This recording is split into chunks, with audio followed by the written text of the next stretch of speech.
1000 பேரை கொன்னாதான் அறவைத்தியன் அப்படின்னு ஒரு பழமொழி உண்டு நம்ம தமிழ்ல.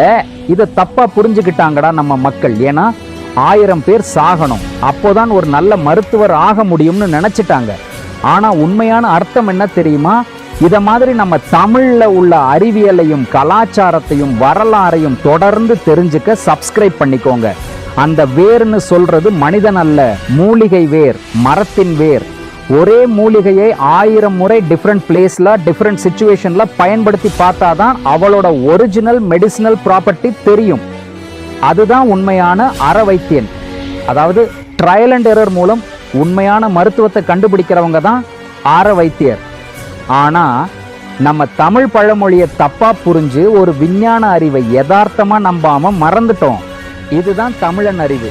பழமொழிக்குள்ள கூட அறிவியலை வச்சவன் தான் நம்ம தமிழன்.